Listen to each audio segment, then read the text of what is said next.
जय हिंद साथियों, स्वागत है आपको हमारे चैनल पीसीएस दर्पण पे। देख रहे हैं रुक्मणी पब्लिकेशन का volume 2 railway assistant loco pilot ALP भर्ती परीक्षा 2024 के लिए अति महत्वपूर्ण session assistant loco pilot exam CBT 1 है। Test series with full discussion होगा। इसमें टोटल आपको 35 सेट जैसे कि कराया जाएगा दोस्तों। इसमें अभी तक मैंने 3 सेट प्रैक्टिस करा दी है। यदि आप नहीं देखे हैं तो जरूर देखिएगा। अति महत्वपूर्ण ये सेट प्रैक्टिस है, डेली वाइज पे होती है दोस्तों, ठीक है। देखेंगे इसमें आज हम लोग करने वाले हैं वो चौथे क्रम की है। टेस्ट सीरीज नंबर 4 होने वाली है। जैसे कंप्लीट होगी ना दोस्तों, ये टोटल 35 के 35 इसका एक मैराथन क्लास मैं करा दूंगा, जिसमें आपका जीके जीएस एक अलग ही रहेगा और मैथ्स का एक अलग रहेगा, ठीक है। चलिए हम लोग स्टार्ट करते हैं। आप हमारे चैनल पे नए दोस्तों सब्सक्राइब कर लीजिएगा ताकि नेक्स्ट वीडियो सबसे पहले आप तक पहुंचेगी। तो आइए हम लोग इस सेशन को स्टार्ट करते हैं। अपने दोस्तों में शेयर करिएगा ज़्यादा से ज़्यादा। तो आरआरबी एएलपी सीबीटी 1 एग्जाम जो है सेट प्रैक्टिस नंबर 4, आपका स्कोर क्या रहता है? टोटल 75 क्वेश्चन मिलेंगे। इसमें आपका स्कोर क्या रहता है जरूर से बताइएगा कि आपका स्कोर क्या रहा है। चलिए पहला देखते हैं हम लोग क्या है। तो जीके जीएस साइंस से है क्वेश्चन। देखिएगा पहला क्वेश्चन आपका साइंस से है।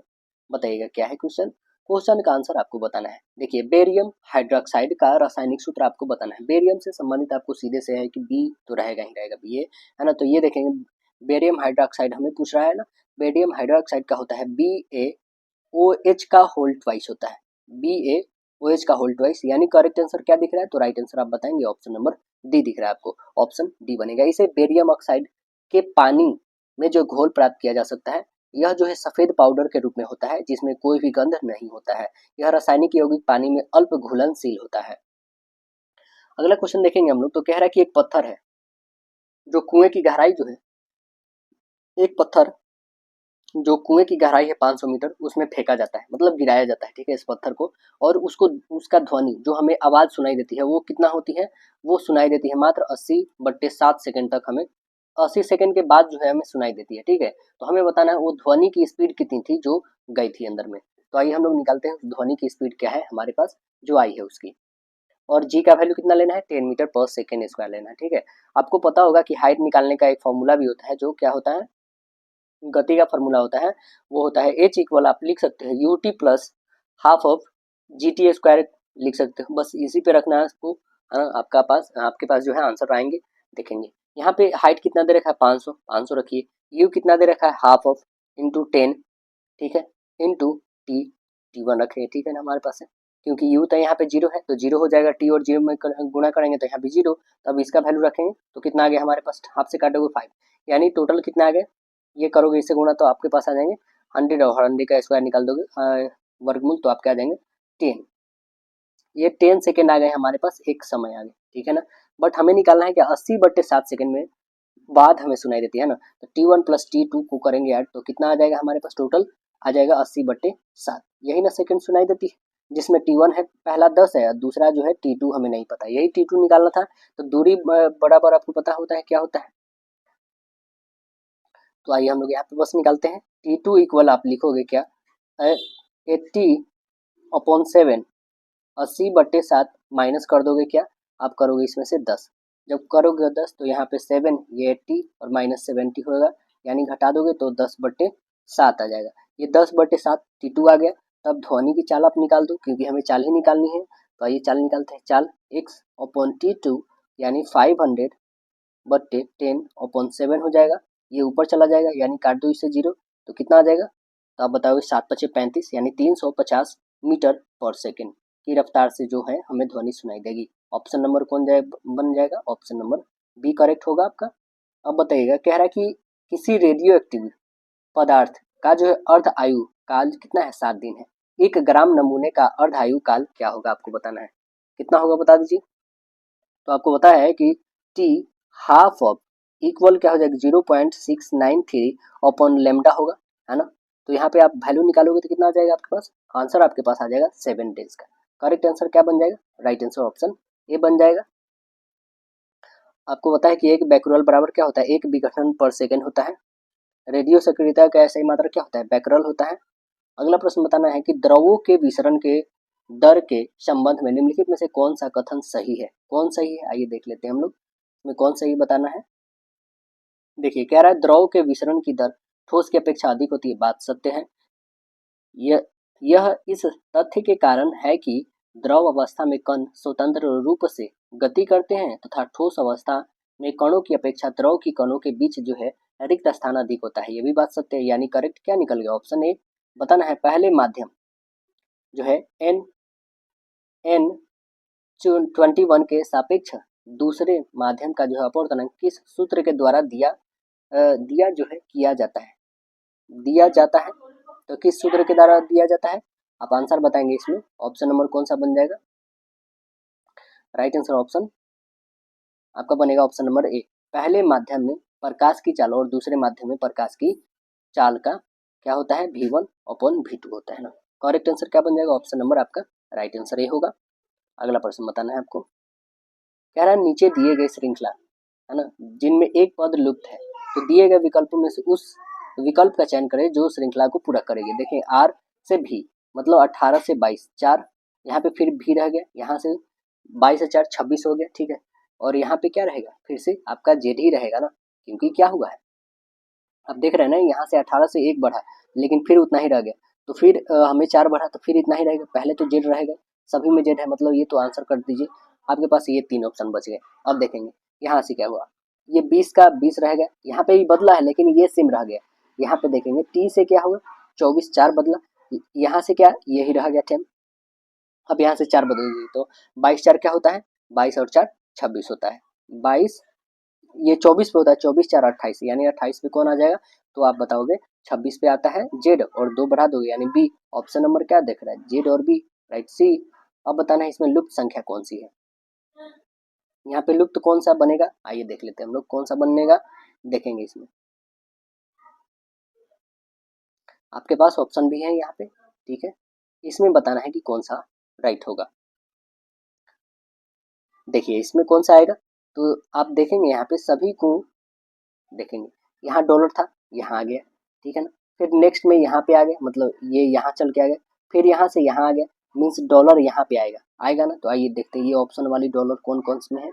देखेंगे ये तो ऑप्शन होगा नहीं, ठीक है, क्योंकि यहाँ पे हमें डॉलर चाहिए। एक ये दिख रहा है, ठीक है, एक ये भी दिख रहा है, एक ये भी दिख रहा है। अभी 3 ऑप्शन है, इस 3 में से अभी और भी कुछ कॉमन करना होगा, देखेंगे। और देखिएगा जे यहाँ पे था, जो यहाँ पे आ गया, फिर यहाँ पे, फिर यहाँ पे आ गया, यानी जे हमें यहाँ पे चाहिए, ठीक है। तो आइए देखते हैं जे क्या उस पे है। ये तो हमारा ऑलरेडी कटा हुआ था पहले से, ठीक है।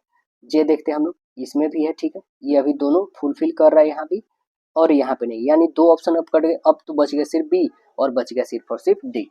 अब 2 ऑप्शन छाट लेते हैं हम लोग क्या, तो अब देखेंगे के और एल में, जिसको भी आप उठाना चाहोगे के और एल, है ना, इसी में से 2 हेरफेर कौन हुआ है, तो आइए देख लेते हैं।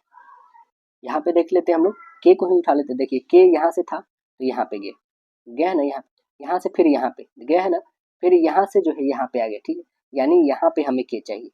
के कहाँ पे चाहिए, कर्नर पे। आइए देख लेते हैं हम लोग के किस में है, कर्नर पे। तो आप देखेंगे के, ये तो ऑप्शन कट गई थी 2, यहाँ पे के चाहिए था, इसमें तो है नहीं, यहाँ पे है, यानी ऑप्शन नंबर डी बन गया।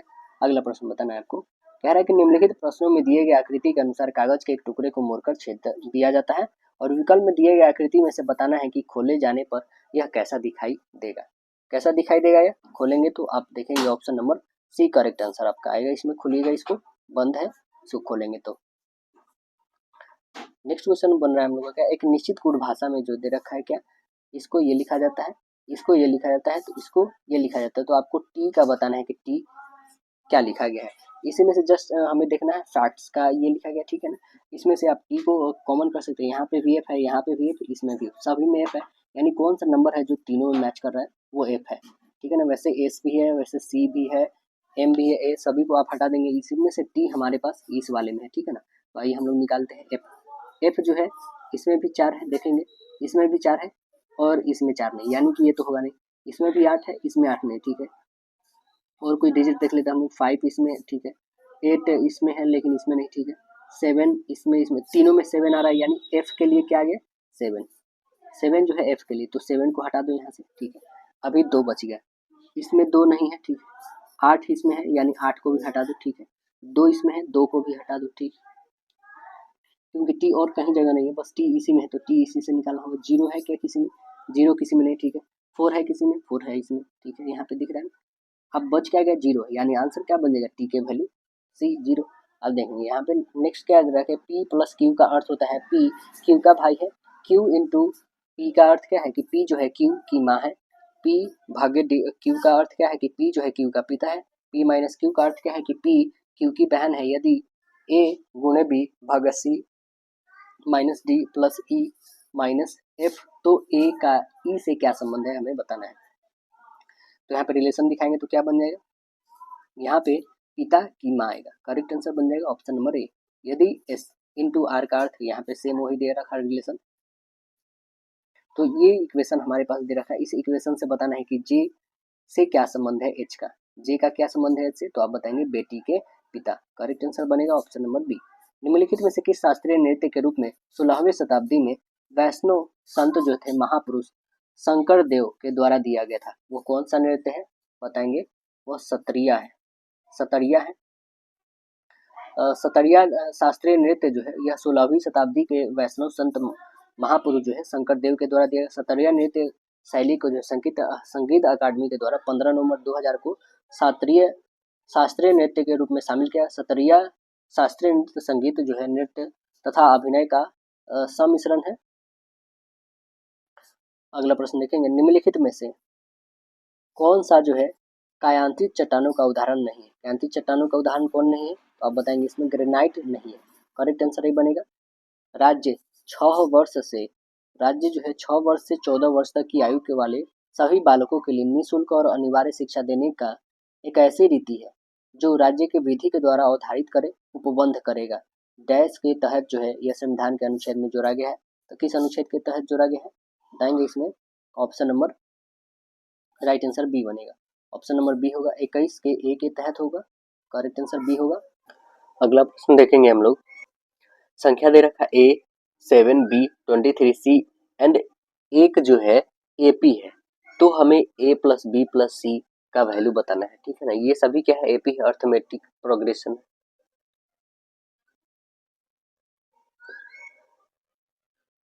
तो आइए हम लोग सॉल्व करते हैं। यहाँ पे T1 वो कितना दे रखा है, तो आप बताएंगे ए है, ठीक है। T2 कितना है, तो आप बताएंगे इसमें a प्लस डी इक्वल कितना है 7 है, ओके। अब T3 आप फाइंड करोगे तो क्या बताओगे, a plus 2d equal B होगा। T4 फाइंड करोगे आप तो a प्लस 3d ए है, ठीक, इक्वल होगा आपका 23। T5 फाइंड करोगे तो a प्लस 4d इक्वल होगा सी।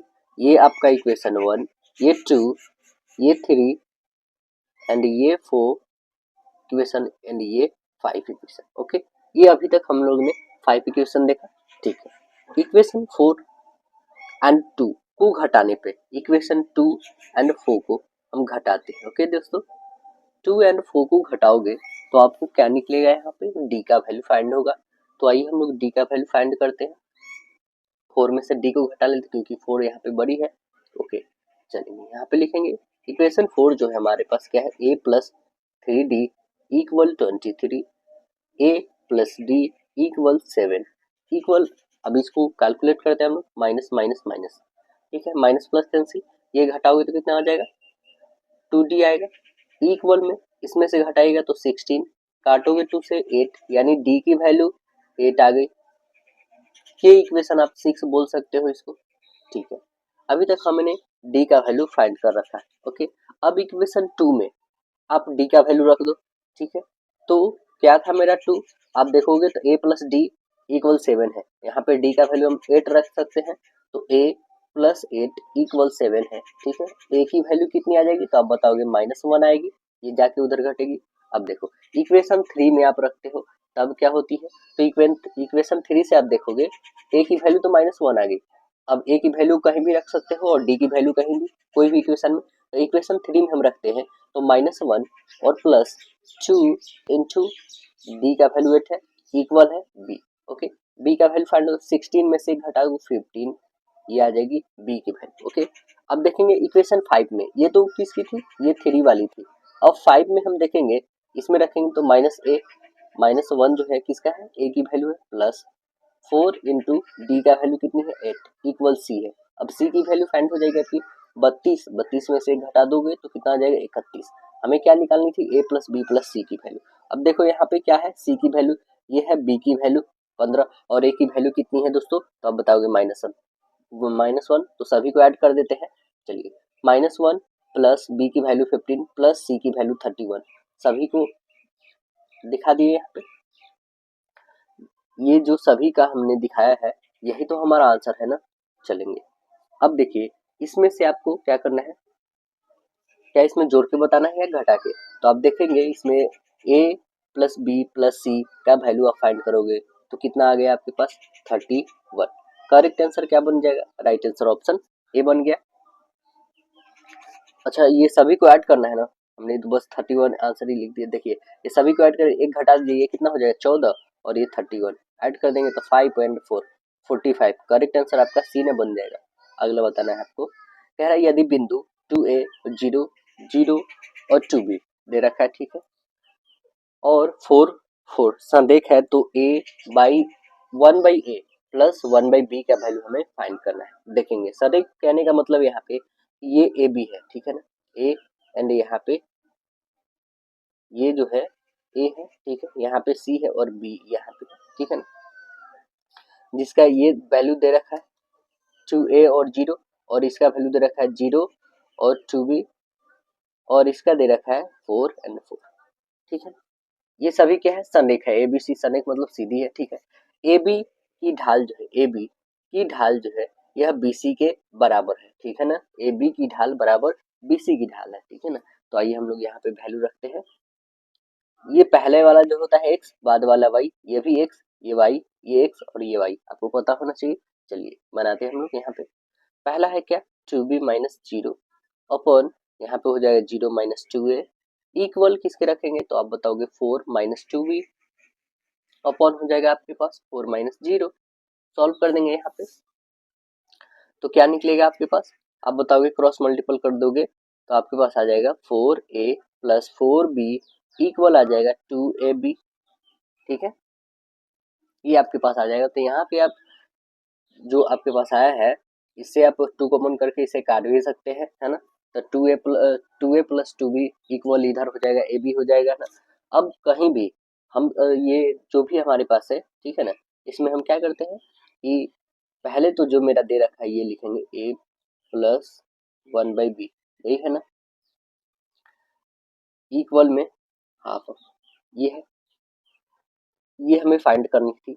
देखेंगे ये हाफ ऑफ कैसे आई है, तो जो हमारे पास 4a है, ठीक है ना, ये जो अभी हमने जस्ट फाइंड करा 4a प्लस 4b इक्वल है 2ab।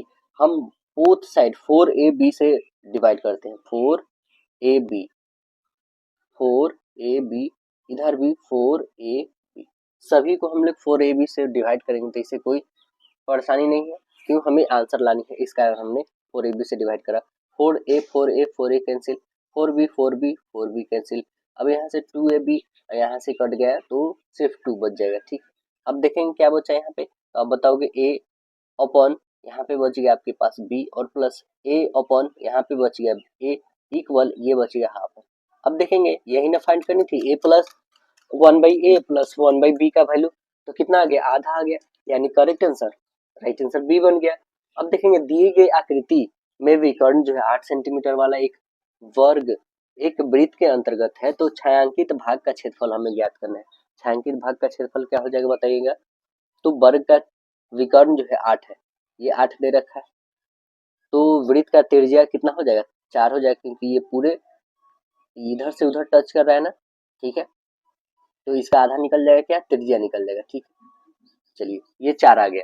अब निकाल लेंगे क्या, यहाँ पे हम पहले वाले का क्षेत्रफल निकाल लेंगे, ठीक है, तो दूसरे वाले के क्षेत्रफल आइए निकाल लेते हैं यहाँ पे हम लोग।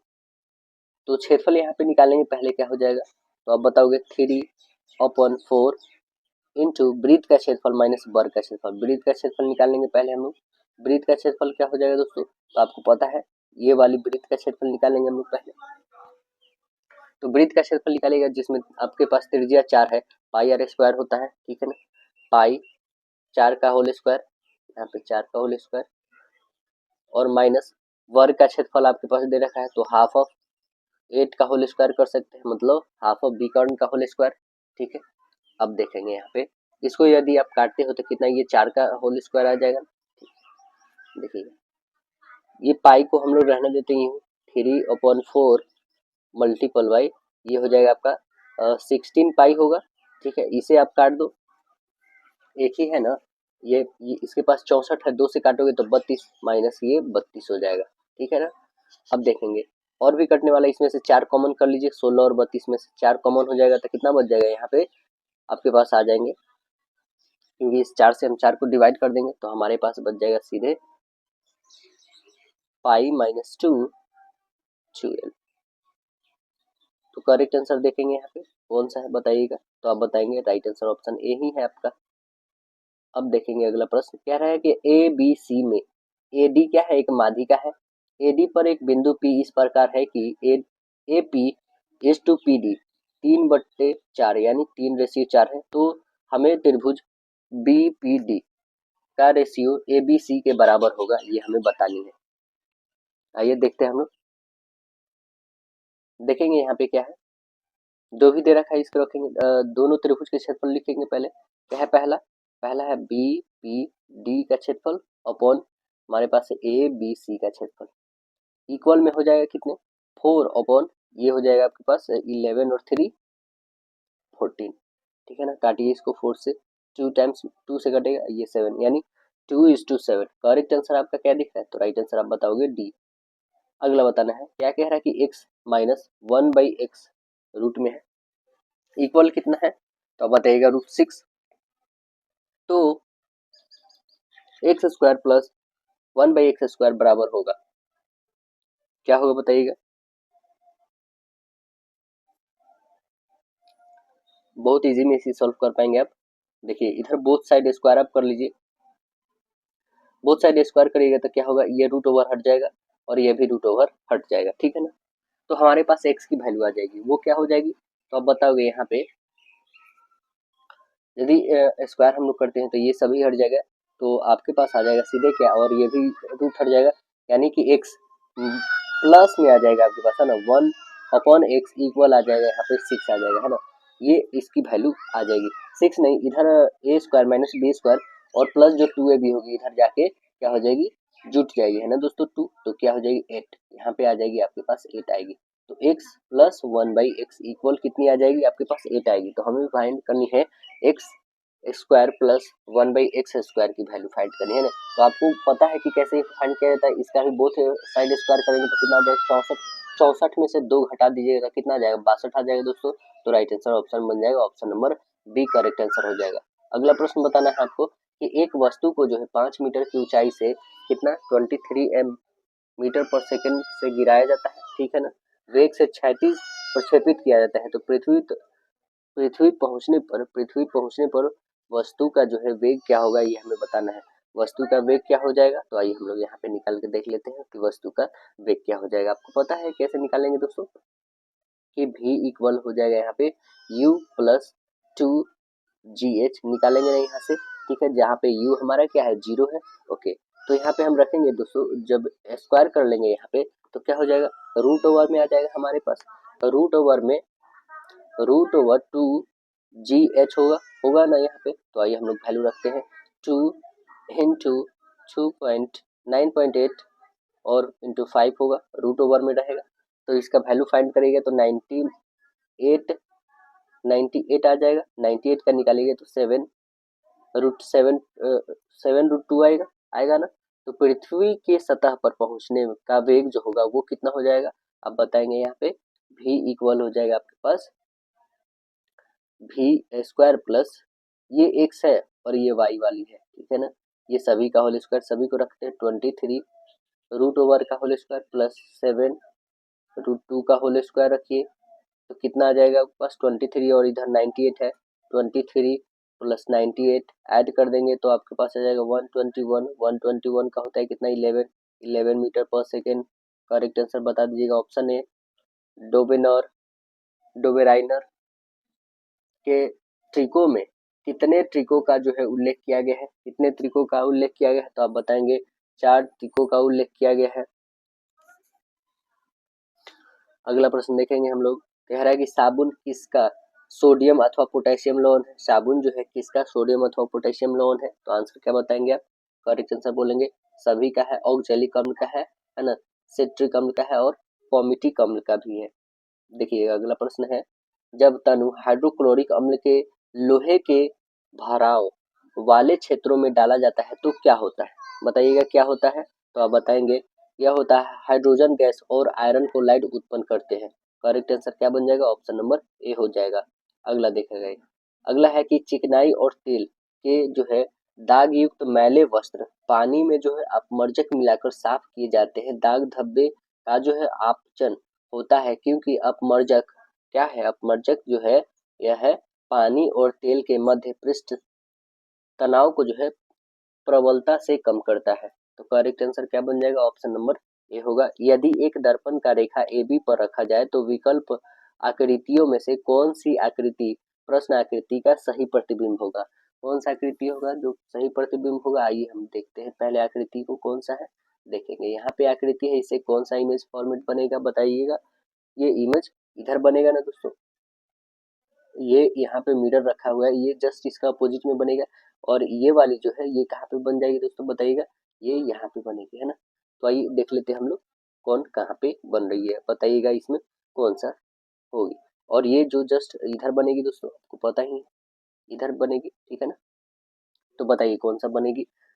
ये तो कंफर्म है कि ये नहीं बनेगी क्योंकि उल्टा सा दिख रहा है, ठीक है ना। और देखेंगे आप, और ये भी नहीं बनेगी क्योंकि ऐसा तो कोई है नहीं फॉर्मेशन, तो ये भी कैंसिल हो गई। और भी देखिए, बस ये आपके पास बी या नहीं तो सी आने वाली है। अब बता दीजिए कौन सी होगी। तो आप देखेंगे गौर से तो इसे करेक्ट आंसर आपका सी निकल जाएगा। अगला प्रश्न बताइएगा आप, नीचे दी आकृति में कितने त्रिभुज हैं, काउंट करना है आपको टोटल त्रिभुजों की संख्या। तो काउंट कर लीजिए, बहुत ही ईजी से आप काउंट कर सकते हैं। देखेंगे यहाँ पे एक है, ठीक है, दो है, तीन है, एक चार है, टोटल अभी तक कितने निकले, चार। अब देखिए ये पांच निकल गए, ये छह निकल गए और ये सात, टोटल कितने त्रिभुज आ गए हमारे पास, सात। राइट आंसर क्या बन गया, ऑप्शन डी। अब देखिए यहाँ पे भी फिर दिया है इमेज फॉर्मेशन, है ना, एमएन पे रखा गया, तो ये कौन सा फॉर्मेशन बनेगा बता दीजिए, यहाँ पे बता दीजिए कौन सा करेक्ट आंसर बन जाएगा। तो आप देखोगे ये इधर फुल है, मतलब ये इधर आना चाहिए, और ये इधर है मीन्स क्या इधर आना चाहिए, है ना। ये देखिए कौन सा बना हुआ है, और ये इससे इस साइड से मारे हुए, मतलब कि इस साइड से लगी होनी चाहिए, ठीक है, ऐसी होनी चाहिए। तो बता दीजिए कौन सी है। अब देखोगे ये तो पूरी तरह से कैंसिल हो गई, ये भी कैंसिल हो जाएगी। अब बच गई या तो ए या तो बी, अब बताइए कौन सी हो जाएगी। तो अब बताओगे करेक्ट आंसर आपकी ए बन जाएगी। चलिए अगला प्रश्न बताना है, यदि शब्द लिखा गया है ये, इसके प्रत्येक अक्षर को अंग्रेजी वर्णमाला के क्रम में व्यवस्थित किया जाए तो कितने अक्षरों का स्थान जो है अपवर्तित मतलब नहीं बदलेगा, तो वो कितने स्थान है। अब देखो ये लिखा हुआ है ना, जस्ट यहाँ पे लिख देते, पहले आएगा ई, इसके बाद आएगा एफ, इसके बाद L O R W Y. तो अब देखेंगे सबसे कौन नहीं बदला है, तो आप बताएंगे वाई जो है अपने स्थान पे एग्जिट है। तो कितने चेंज हुए हैं, तो आप बताइएगा सिर्फ एक। करेक्ट आंसर ए बन जाएगा। एक फोटो की ओर इशारा करते हुए महेश कहता है, वह मेरे दादा के इकलौते बेटे की बेटी है। फोटो में लड़की का महेश से क्या संबंध है, क्या संबंध है बता दीजिए। तो आप बताएंगे उसकी बहन है। करेक्ट आंसर ए बनेगा। देखिए एक आरेख में ध्यानपूर्वक देखना है और नीचे दिए गए प्रश्न का उत्तर देना है हमें। तो आइए देखते हैं हम लोग क्या है, कह रहा है क्या, दी गई व्यक्तियों की संख्या को दर्शाता है। ऐसे कितने लड़के हैं जो कॉलेज के विद्यार्थी और एथलीट भी है, कॉलेज के विद्यार्थी भी है और एथलीट भी है, कितने लड़के हैं वो हमें बताना है। तो कितने लड़के हैं बता दीजिए। ये इसमें से आप देखोगे तो लड़के, ठीक है ना, कॉलेज के विद्यार्थी भी और एथलीट भी, तो वो कितने हैं बता दीजिएगा। तो आप देखोगे ये 9 व्यक्ति, ये 9 लड़के जो कॉलेज के विद्यार्थी भी एथलीट भी है। तो करेक्ट आंसर क्या बन जाएगा, ऑप्शन नंबर बी जो सभी है ना। अगला प्रश्न देखेंगे आप, आर्यभट्ट अंतरिक्ष में भारत का पहला कृत्रिम उपग्रह था जिसे किस वर्ष प्रक्षेपित किया गया था। ये तो आपको याद ही होगा दोस्तों, कब किया गया था, रूस की मदद से 1975 में किया गया था। आंसर बनेगा राइट आंसर सी।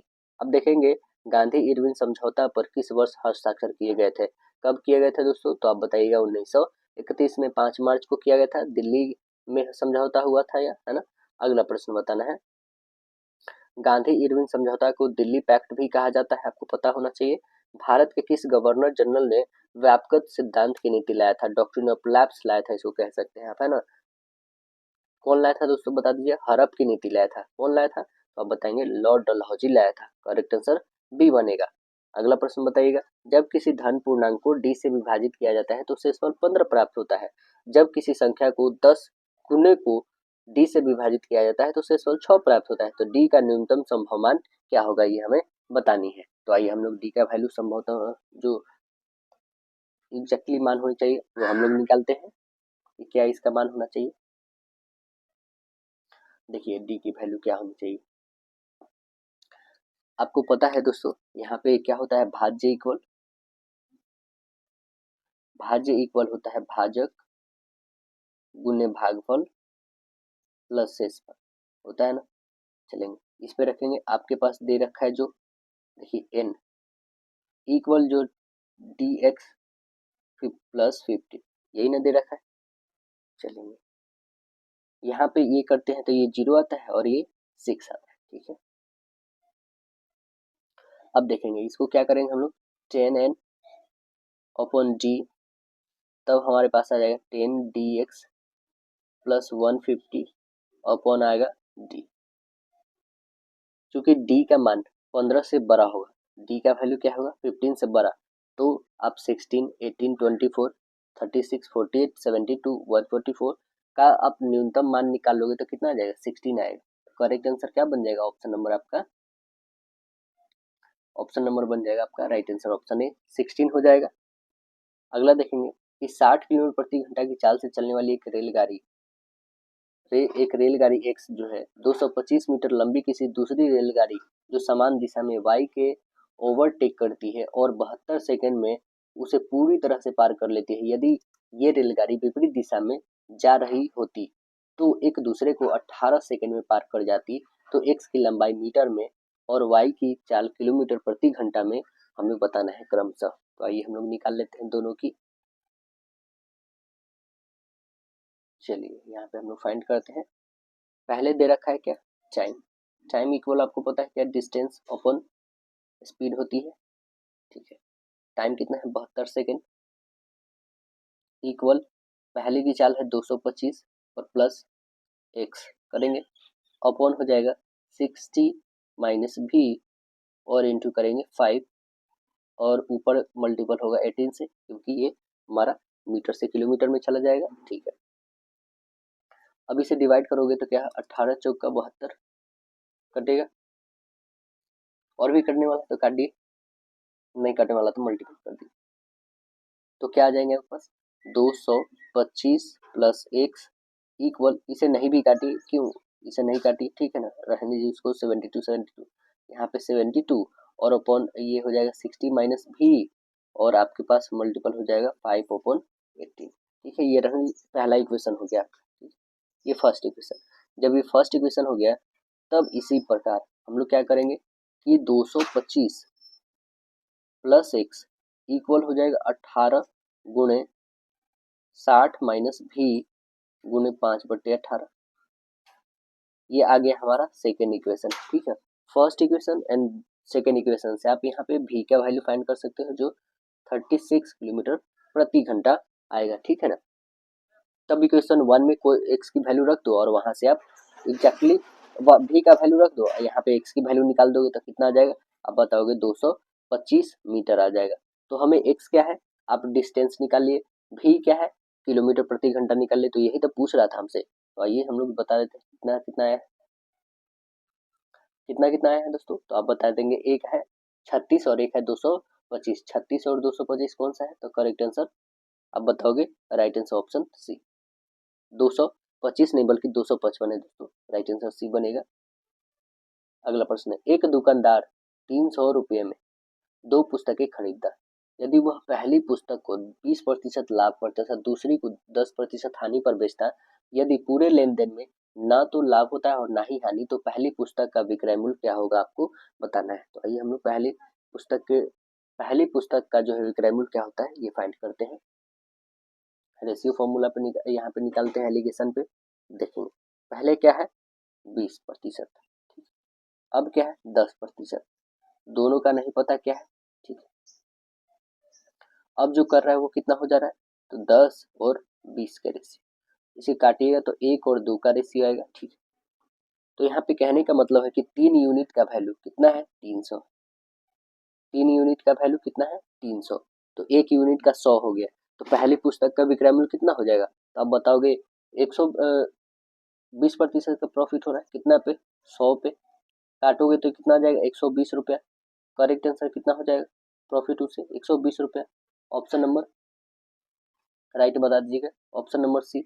अब देखेंगे ए बी सी अकेले एक काम को जो है क्रमशः 24, 16 और 32 दिनों में पूरा कर सकते हैं। ए और सी शुरुआत करते हैं, 6 दिनों तक कार्य करके छोड़ देते हैं, तो शेष कार्य को पूरा करने के लिए अकेले बी को कितने दिन लगेंगे, कितने दिन लगेंगे। तो तीनों का पहले एलसीएम लेंगे, 24, 16 और 32 का एलसीएम कितना हो जाएगा, 96 हो जाएगा।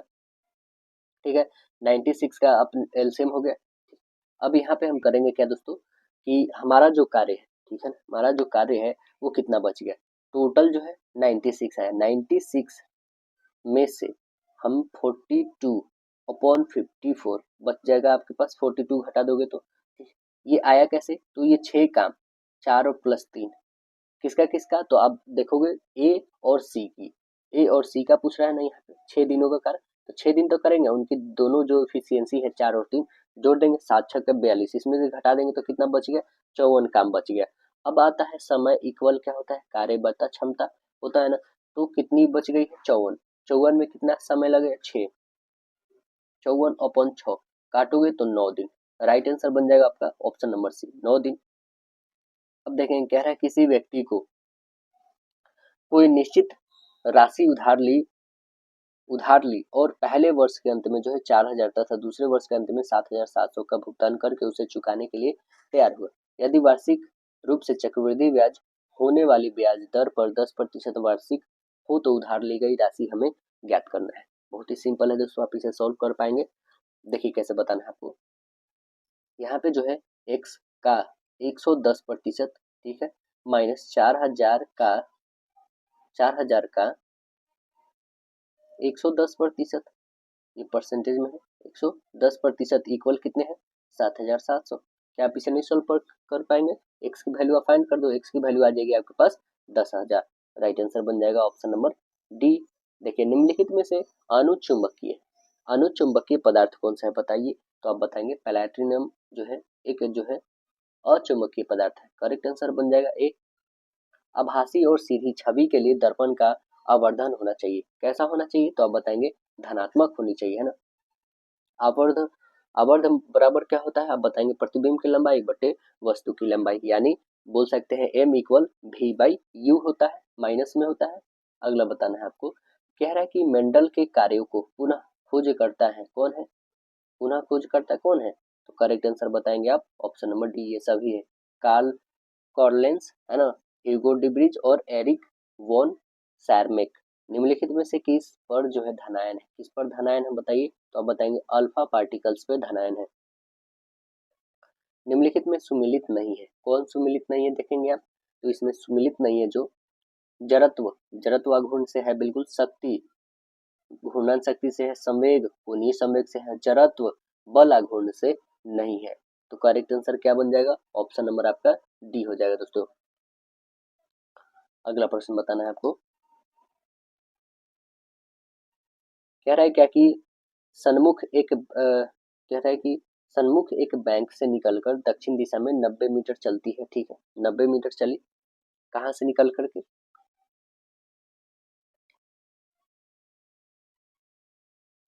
कहीं से भी ये निकलती है बैंक से और 90 मीटर दक्षिण में चलती है, फिर वो क्या करती है, दाएं मुड़ जाती है, दाएं मुड़ जाती है, और दाएं मुड़ करके कहाँ जाती है दोस्तों, दाएं मुड़कर 110 मीटर चलती है, ठीक है ना, फिर वह दाएं मुड़ जाती है और कितना 90 मीटर चलती है, मतलब फिर से इसी के बराबर में आ जाती है, ठीक, आ जाती है 90 मीटर, पुनः फिर जो है दाएं मुड़कर 220, अब यहाँ से चल जाती है 220 मीटर, ठीक है, ये 90 था और ये 110 है दोस्तों, ये याद रखना है, और ये टोटल चली गई है 220।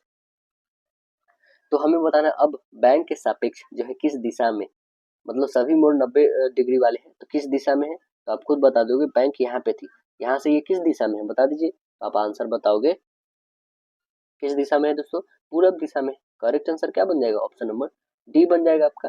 देखिए यहाँ पे दे रखा है क्या, हमारे पास कथन और तर्क दे रखा है, ये कथन और तर्क को हम लोग रीड करते हैं, क्या दे रखा है, कह रहे हैं क्या कथन में कि इस वर्ष उड़ीसा में बाढ़ की वजह से फसलों का व्यापक नुकसान हुआ है, तर्क क्या है, इस वर्ष ओडिशा के खदानों का अत्यधिक उत्पादन हुआ। दूसरा है कि इस वर्ष ओडिशा में फसल बीमा दावों की संख्या में काफी वृद्धि हुई है। तो आंसर क्या बन जाएगा आपका, आंसर बन जाएगा इसमें तर्क एक कथन का समर्थन नहीं करता है, जबकि तर्क दो जो है कथन का समर्थन करता है। तो राइट आंसर ऑप्शन डी बन जाएगा। अगला बताना है, शब्द दे रखा है यहाँ पे क्या है, इसमें आगे और पीछे दो दिशाओं में ऐसे कितने अक्षर युग्म मौजूद है जिनके बीच में उतने ही अक्षर है जिनके जैसे कि अंग्रेजी वर्णमाला के क्रम में होते हैं। तो कितने हैं आइए देख लेते हैं हम लोग। पहले ये लिखते हैं, अब देखते हैं यहाँ से ए और बी, यहाँ पे सीधे दिख रहा है, बी और ए के बीच में उतना ही होते हैं गैप, ठीक है ना। और देखिए एस और टी बिल्कुल उतना 19 और 20 होते ही होते हैं। और कोई देखेंगे यहाँ पे हम लोग, अब इसके बाद यहाँ से 18 19 यहाँ पे देखेंगे ये कितना है, तो आप देखोगे ये जो है 19 और 18 के बीच का गैप, ठीक है ना, 19 और 18 के बीच का गैप। और देखोगे यहाँ पे तो 20, 18 19 और 20, ये टी और आर का भी बीच का गैप देखोगे, ठीक है ना। तो अभी तक कितना निकल चुका है हमारे, अभी तक हमें 3 से अधिक निकल चुका है, तो करेक्ट आंसर सी बन जाएगा। अब देखिए कथन और धारणाएं। कथन क्या है कि हाल ही के विज्ञापन रुझानों से पता चलता है कि मध्यम आय के वर्ग के उपभोक्ताओं के द्वारा प्रीमियम, उत्कर्ष, प्राथमिकता जैसे शब्दों को प्रतिष्ठित माना जाता है और इसलिए इन शब्दों के साथ विज्ञापन किसी भी उत्पाद की बिक्री की संभावनाएं बढ़ जाती है। धारणाएं क्या है, उक्त प्रतिष्ठित शब्द के साथ विज्ञापित उत्पादों का मूल्य निश्चित रूप से उतने उत्पादों की तुलना में अधिक होता है जो ऐसे शब्दों के साथ विज्ञापित नहीं किए जाते हैं। दूसरा है कि निम्न आय वर्ग से होने वाली बिक्री पर इस तरह के प्रतिष्ठित शब्दों का कोई भी प्रभाव नहीं पड़ता है। तो आंसर क्या बनेगा दोस्तों, आंसर बताएंगे ना तो एक और ना ही दो इसका अनुमान लगाया जा सकता है। करेक्ट आंसर सी बन जाएगा आपका। अब देखेंगे यहाँ पे प्रश्न और कथन दे रखा है, कह रहा है कि एक निश्चित कूट भाषा में इसको ये लिखा जाता है, ठीक है। इसको आपको बताना है मैंगोज का कूट भाषा क्या होगा, मैंगोज का कूट भाषा क्या होगा। तो देखेंगे यहाँ पे पहला क्या दे रखा है, दूसरा दे रखा है, तो कौन सा करेक्ट होगा बताइएगा। तो आप बताएंगे इसमें कथन एक और दोनों एक साथ मिलने पे उत्तर प्राप्त होंगे हमें। करेक्ट आंसर बी बन जाएगा आपका। अगला प्रश्न बताना है आपको, कह रहा है कि प्लस और माइनस को आपस में बदल दिया जाए तो गुणा और भाग को आपस में बदल दिया जाए तो पार्ट की जगह पे क्या होगा, क्या आप नहीं बता पाओगे। इसको गुणा में बदल दिया जाता है, इसको डिवाइड में बदल दिया जाता है, इसको प्लस में, इसको माइनस में, बहुत इजी में बता दोगे आप। तो इसे आप सॉल्व करो और बताओ आंसर क्या होगा, है ना। करेक्ट आंसर वैसे बता देते हैं आपको दोस्तों, आपको आने चाहिए राइट आंसर ऑप्शन 127 आने चाहिए, ऑप्शन बी होनी चाहिए। अगला बताइए, अगस्त 2024 में अमेरिका की जो ग्लोबल फाइनेंस के द्वारा इसे वैश्विक स्तर पर टॉप सेंट्रल बैंक की सूची में शामिल किया गया, किसे शामिल किया गया बताइए। तो आप बताएंगे शक्तिकांत दास जी को। करेक्ट आंसर बी बनेगा। शूटिंग खेलों में ओलंपिक पदक जीतने वाली पहली भारतीय महिला कौन है, आंसर बताएंगे आप मनु भाकर है। करेक्ट आंसर सी बनेगा मनु भाकर, जो अभी जो पेरिस ओलंपिक हुई 2024 में उसमें उन्होंने 10 मीटर की एयर पिस्टल प्रतिस्पर्धा में 10 मीटर मिक्स्ड डबल्स में कांस्य पदक इन्होंने जीता है। ये सिंप्लीफिकेशन है दोस्तों, इसे आप सॉल्व करना है आपको खुद से, बहुत ईजी है, थोड़ी टाइम लेती है उसे कोई दिक्कत नहीं, सॉल्व आप ही को करनी है इसे, है ना। देखेंगे इसे आप सॉल्व करोगे तो आपके पास आंसर आनी चाहिए 36/79 आनी चाहिए। करेक्ट आंसर डी बनेगा, ठीक है। बोर्ड मार्क्स का यूज करके बनाना है दोस्तों। अब देखेंगे यहाँ पे तालिका दे रखा है हमारे पास ABCDEF संस्थानों के जो व्यवसायिक पाठ्यक्रम VC के लिए नामांकित छात्र की संख्या बताना है। 2015 में AC और E में VC के लिए नामांकित छात्रों की कुल संख्या 2016 में संस्थान ADF नामांकित छात्रों की कुल संख्या से 1% अधिक है। तो 2x का जो है निकटतम मान हमें ज्ञात करना है। 2x का निकटतम मान क्या हो जाएगा बताना है आपको। तो 2x का निकटतम मान पहले तो हम क्या करेंगे दोस्तों, 2015 में जो ACE का VC नामांकित होने के कुल छात्रों की संख्या निकालेंगे 2015 वाले। तो 2015 में कितना है 150, ठीक है, 220 है, और कितना है तो आप बताओगे 200, ये सभी को ऐड कर लो, कितना आ जाएगा आपके पास 540, ठीक है 540 आ गया। ओके, अब कह रहा है क्या ये जो 540 आ गया, 540 नहीं दोस्तों, आपके पास आ जाएगा 570 आएगा, ठीक है। अब निकालेंगे 2016 में। 2016 में ADF नामांकित छात्र कितने हैं 165, डी का कितना है 175, F का कितना है 200। सभी को ऐड कर दो तो कितना आ जाएगा आपके पास 540 आ गया। ठीक है, अब देखिए दोनों अधिक है x% है ना, तो 570 में से 40 घटा दोगे तो कितना आ जाएगा 30। 30/540, 30/540 और गुणे हो जाएगा 100। x% ज़्यादा है तो काटो इसको, 0 से 0, 3 से काटोगे 3 एकम 3 अट्ठे 24, 18 से तो कटेगा नहीं तो इसे काट दो, अप्रोक्सीमेटली लगभग ये 5.5 के बराबर आ जाएगा। तो x की वैल्यू कितनी आ जाएगी आप बोलोगे, तो ये 2x की वैल्यू हमें फाइंड करनी थी। x की वैल्यू कितनी है, x की वैल्यू 100/18 है ना, तो हमें 2x की वैल्यू फाइंड करनी है। इसको अप्रोक्सीमेटली 5.5 के इक्वल में लिख सकते हैं x की वैल्यू, तो इसमें 2 से मल्टीपल कर दो। 5.55 में हमें 2 से मल्टीपल कर दोगे तो कितना आ जाएगा 11.5। करेक्ट आंसर क्या आ जाएगा 11.5। देखेंगे ऑप्शन नंबर कौन सा है, तो अब बताइएगा। राइट आंसर 11.1 है, 5 नहीं 11.1। करेक्ट आंसर डी है। अब देखिए दिए गए दंड आरेख में 5 संस्थान ABCDE पुरुषों और महिलाओं की संख्या को दर्शाता है। ठीक है ना, अब देखें क्वेश्चन हमारे पास क्या है, कह रहा है कि किसी संस्थान में पुरुषों की संख्या और सभी संस्थानों में महिलाओं की औसत के बीच का अंतर न्यूनतम हमें बताना है कितना है। तो आइए हम लोग देख लेते हैं कितना है। यहाँ पे देख रहे हैं पुरुष वो है जो पहले है, पुरुष, ठीक है ना, और महिला ये है जो बाद में है, ठीक है, जो थोड़ी डार्क है। अब देखेंगे, आइए यहाँ पे हम लोग फाइंड करते हैं सभी संस्थानों में महिलाओं की संख्या। सभी को ऐड कर लो, 300, 275, 250, फिर 200, फिर 125। सभी को ऐड करोगे कितना आ जाएगा, तो आप बताओगे 1150 आएगा। अपॉन 5 कर दो, 5 से काटोगे तो 230 आ जाएगा। ग्राफ से स्पष्ट है कि संगठन बी के पुरुषों की संख्या के बीच का अंतर जो है 230 माइनस 225, तो कितना बच जाएगा 5। यानी करेक्ट आंसर क्या बन जाएगा, तो हमारा आंसर बनेगा जो करेक्ट आंसर डी आएगा, ऑप्शन नंबर यानी बी होगा यहाँ पे। अब बताइएगा यदि दो संख्याओं का योग 54 है और इन संख्याओं का लघुत्तम समापवर्तक महत्तम समापवर्तक 84 और 6 है तो संख्याओं के व्युत्क्रम का योग कितना हो जाएगा। देखिएगा संख्याओं का लसा 84, मसा 6, तो आप एक यहाँ पे हम मसा जब 6 दिया है तो क्या आप ऐसे रख सकते हैं 6x प्लस 6y इक्वल, है ना, 100 और y क्या है अभाज्य है, टोटल कितना हो जाएगा 54 होगा। ठीक है, यहाँ पे x और y की वैल्यू निकाल लोगे, x प्लस y की वैल्यू कितनी आ जाएगी, तो अब बताओगे 9, जिसमें से आपके पास लसा दे रखा है कितना 6xy, ठीक है ना, 6xy बराबर 84 दे रखा है, तो यहाँ से xy की वैल्यू निकाल लोगे कितना आ जाएगा 14 आ गया। ठीक है, अब हमें बताना है क्या, संख्याओं के व्युत्क्रमों का योग निकालना है। तो आइए हम लोग निकाल लेते हैं यहाँ पे संख्याओं का व्युत्क्रमों का योग कितना हो जाएगा, तो आप बताओगे 1/6 और यहाँ पे हो जाएगा आपका 1/x प्लस 1/y, यही है ना। इसे सॉल्व करोगे तो 1/6 और ये हो जाएगा xy, ठीक है, ये x से x कैंसिल, ये बच जाएगा y प्लस ये x या x प्लस y कुछ भी रख सकते हो। ठीक है, इक्वल हो जाएगा 1/6 और इसकी वैल्यू दे रखा है x प्लस y की वैल्यू 9 और xy की वैल्यू 14। ठीक है, इसे कैलकुलेट कर दो कितना हो जाएगा 3 2 जा और 3 3 जा, यानी 3 अपॉन कितना हो जाएगा 28। तो ऑप्शन नंबर कौन सा दिख रहा है बताइएगा आप, तो बताएंगे आप 3/28। राइट आंसर सी दिख रहा है आपका। अब बताना है आपको कि यदि n नोटबुकों का क्रय मूल्य कितना है 1680 है, m नोटबुकों का क्रय मूल्य 100 रुपया, मान ज्ञात करने के लिए निम्नलिखित में से किस संबंध का उपयोग किया जा सकता है, तो आप आंसर बताएंगे। राइट आंसर ऑप्शन बी का किया जा सकता है, m/x इक्वल n बाई और कितना होगा 1680। करेक्ट आंसर यहाँ पे बी होगा।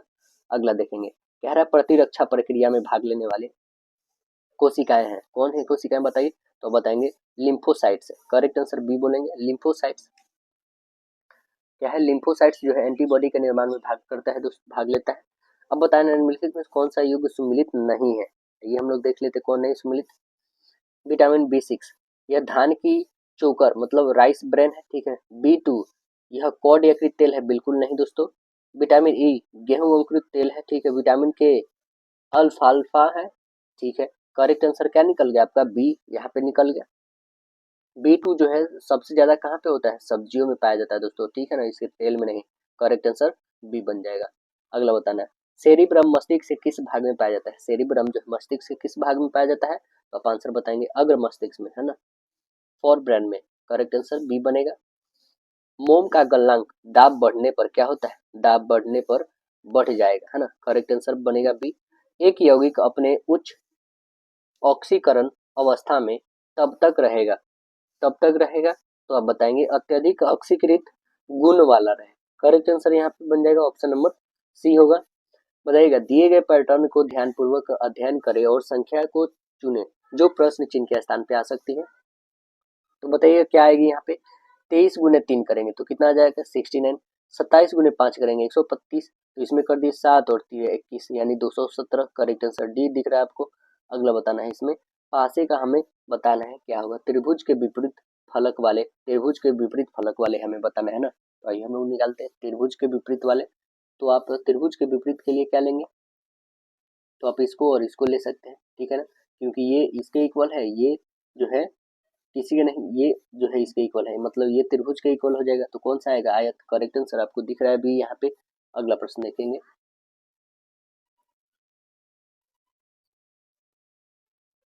कह रहा है कि एक कॉलेज में एक कॉलेज पोस्टर में एक लड़की की ओर संकेत करते हुए दीपिका ने कहा वह मेरी सास की इकलौती पुत्री की भांजी है। तो वह लड़की की माँ से दीपिका कैसे संबंधित है, कैसे संबंधित है, भाभी है। Correct answer C. निम्नलिखित में विषम को अलग करना है हमको, सबसे इसमें विषम कौन है बता दीजिए। तो आप बताएंगे कांच सबसे अलग है। करेक्ट आंसर ए है ना, बाद बाकी सभी क्या है, तो आप बताओगे धातु है।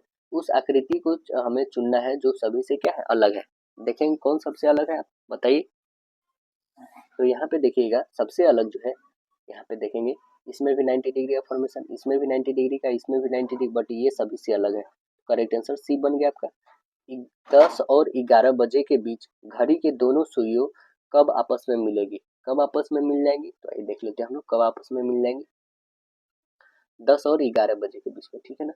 10 और 11 अभी समय जो देखेंगे आप 50 इंटू 60 ओपन लिखेंगे 55 मिनट। ओके, इसे काट के देखिए कितना हो जाएगा, 6 25 30 आ जाएगा, है ना। तो आप सीधे लिख सकते हैं यहाँ पे कितना 600 मिनट ओपन 11 लिख सकते हैं। इसको करोगे तो 54 सही 6 अपॉन 11 मिनट आ जाएगा। कौन सा करेक्ट आंसर होगा, तो आप बताइएगा। राइट आंसर ऑप्शन 10 बज करके जो है 10 बज के 54 सही 6/11 बज जाएगा। Correct answer option number A होगा। अगला प्रश्न देखेंगे, नीचे दिए आकृति में विकल्पों में उत्तर आकृति को चुनना है ना। बताइए इसमें कौन सा आएगा, ये वाला किस में निहित है, आप खुद बता दो। करेक्ट आंसर क्या बन जाएगा, राइट आंसर ऑप्शन बी, इसमें निहित है, दिख रहा है ना, इसमें है ना। अगला प्रश्न बताना है आपको कि विश्व प्रेस स्वतंत्रता सूचकांक 2024 में भारत का स्थान कैमा है, भारत का स्थान कैमा है, तो बताओगे 159वां है। टोटल 180 देशों में 159वां भारत का स्थान है। और यह रिपोर्ट कौन जारी करता है, without borders, report without borders नाम की संस्था जारी करती है। RSF शॉर्ट में बोल सकते हैं आप। इस रिपोर्ट में जो है नॉर्वे, डेनमार्क, स्वीडन ये पहले स्थान पे, दूसरे स्थान पे कौन है, इरिट्रिया है ना, सबसे निचले पे है इरिट्रिया है। और 3 मई को विश्व प्रेस स्वतंत्रता दिवस मनाया जाता है, आपको पता है। अगला प्रश्न बताना है आपको कि किसने किसने जो है पेरिस पैरालंपिक खेल 2024 में भारत के लिए 2 स्वर्ण पदक जीतने वाली पहली महिला बनी है, कौन बनी है, तो बताएंगे Avani Lekhara. Correct answer A बताइएगा। अवनी लेखरा ने पेरिस 2024 पैरालंपिक में महिला की 10 मीटर एयर राइफल शूटिंग में जो है यह स्वर्ण पदक जीती है। अवनी लेखरा देवेन झाझड़िया के बाद जो है 2 स्वर्ण पदक जीतने वाली दूसरी भारतीय महिला बन गई है। पेरिस ओलंपिक 2024 में भारत ने कुल कितने पदक जीते आपको पता होना चाहिए। टोटल 29 पदक जीते हैं, जिसमें 7 स्वर्ण पदक, 9 रजत और 13 कांस्य पदक। जब किसी भिन्न के अंश और हर दोनों में एक जोड़ा जाए तो प्राप्त भिन्न जो है 2/3 के बराबर होती है। तब इसके अंश में हर 2 में से घटाया जाए तो प्राप्त भिन्न जो है 1/2 के बराबर होती है। तो मूल भिन्न के अंश और हर के योगफल कितना होगा आपको बताना है, कितना हो जाएगा। तो आप देखोगे x+1 और y+1 कर दोगे तो 2/3 है ना। इसे सॉल्व करोगे तो कितना आ जाएगा, बस 3x - 2y इक्वल आ जाएगा -1। ये इक्वेशन 1 बन गया, ठीक है। दूसरा आप निकालोगे यहाँ पे इक्वेशन तो कितना है, 2 घटाने पे, ठीक है। x - 2 upon y - 2 equal 1/2। यहाँ पे निकालोगे तो आपके पास आ जाएगा 2x - y इक्वल 2 आएगा। ये इक्वेशन 2 आ गया आपका, ठीक है। तब इक्वेशन 1 और 2 से निकालेंगे तो x की वैल्यू कितनी आ जाएगी, x की वैल्यू 5 एंड y की वैल्यू 8 आ जाएगी, ठीक है। दोनों को ऐड कर दो, 8 और 5 13, करेक्ट आंसर बी बन जाएगा। देखिएगा, कह रहा है कि नाव की धारा की दिशा में 63 किलोमीटर की धारा की विपरीत दिशा में 30 किलोमीटर की दूरी तय करने में 7 घंटे का समय लगता है। नाव की धारा की दिशा 28 किलोमीटर और धारा की विपरीत दिशा 48 किलोमीटर, दूसरी दूरी तय करने में जो है 6 घंटे का समय लगता है। तो नाव की धारा की दिशा 35 किलोमीटर की धारा की विपरीत दिशा में 27 किलोमीटर की दूरी तय करने में कितना समय लगेगा, कितना समय लग जाएगा। तो आइए देख लेते हैं कितना समय लग जाएगा। देखेंगे यहाँ पे कितना है, तो 63 अपॉन एक्स प्लस वाई होगा plus 30 plus x minus y equal हो जाएगा 7। ये फर्स्ट इक्वेशन ले लो आप, ठीक है। दूसरा है कि 28 upon x plus y plus 48 upon x minus y equal हो जाएगा 6। ये सेकेंड इक्वेशन हो गया हमारा। फर्स्ट एंड सेकेंड इक्वेशन से आप एक्स और वाई की वैल्यू निकाल लोगे, तो एक्स की वैल्यू आप निकालिएगा 13 एंड वाई की वैल्यू निकालिएगा तो 1 आएगा, ठीक है। जब ये आ गया तो यहाँ से आप कोई भी इक्वेशन में रख के आप ये पता कर सकते हो कि कितना आवर लगी है, ठीक है। तो आप निकालोगे ना तो 4 घंटे और 45 मिनट लगेंगे टोटल, ठीक है। 4 घंटे 45 minute, correct answer option D आएगी आपकी। कह रहा है क्या, यदि यदि माध्य 40 और मानक विचलन 5 तो विचरण गुणांक यानी सीबी हमें ज्ञात करना है। क्या हो जाएगा सीबी बता दीजिए। तो आप बता दोगे विचरण गुणांक जो होता है कोफिशिएंट ऑफ वेरिएशन जो होती है मानक विचलन गुने 100 बटे माध्य होता है। तो अब लिख दो 5 बटे 40 गुने 100, काटो 20 दूना 40, 20 25 100, 2 से कट नहीं सकता है तो आप बताओगे 25 के आधा 12.5, करेक्ट आंसर बी। देखेंगे इसका वर्गमूल क्या होगा आपको बताना है, वर्गमूल बता दीजिए इसका क्या होगा। तो आप क्या बताएंगे इसका वर्गमूल, इसका इसका हटा दीजिए, डेसिमल हट जाएगा। तो इसका 1024 का 32 होता है, 361 का 19 होता है, तो 19 बटे 32 यानी करेक्ट आंसर बी आप बता दोगे। अब देखोगे कह रहा है क्या, लास्ट क्वेश्चन हम लोग का है, यदि x equal R sine A into cos C, Y का value R sine A into sine C और जेड इक्वल है आर कॉस ए, तो X square plus Y square plus Z square का हमें वैल्यू पता करना है। तो क्या हो जाएगा यहाँ पे एक्स और वाई और जेड स्क्वायर की वैल्यू, पहले हमारे पास दो जो भी दे रखा है एक्स और वाई जेड का लिखा लेंगे, सभी का स्क्वायर कर देंगे, ठीक है ना, सभी को स्क्वायर कर देंगे। तो सभी को स्क्वायर करके ऐड कर दो, यहाँ पे सभी को ऐड कर दो। तो आपको सभी को पता है स्क्वायर करने पे क्या हो जाएगा, सभी के स्क्वायर ही रहेंगे, ठीक है ना। तो आप जब स्क्वायर करिएगा ना तो यहाँ से कुछ कॉमन भी होंगे, ठीक है। आपको स्क्वायर करना है दोस्तों, स्क्वायर करके बनाना है आपको, बहुत ही सिंपल से बन जाएंगे। इसको बस आपको सपोज करना है कि a प्लस बी का होल स्क्वायर कर रहे हैं, ठीक है ना, बस इसके अकॉर्डिंग आपको स्क्वायर करते चलना है, ठीक है। बस यहाँ पे ये होगा कि cos square plus sine square आएगा तो उसका वैल्यू आपको बताया जाता है क्या होता है, तो इसमें आएगा ही आएगा, कन्फर्म है, क्यों, ठीक है ना, क्योंकि साइन और कॉस ही है, दूसरा कुछ है नहीं, तो आना ही आना है, इसका तय है। तो आप निकालिएगा ना इसका वैल्यू तो आपके पास पता है क्या आएगा, आर स्क्वायर आएगा, करेक्ट आंसर डी आएगा। तो आशा है दोस्तों वीडियो पसंद आएगा, फिर मिलते हैं अगले सेट में, जब तक के लिए धन्यवाद।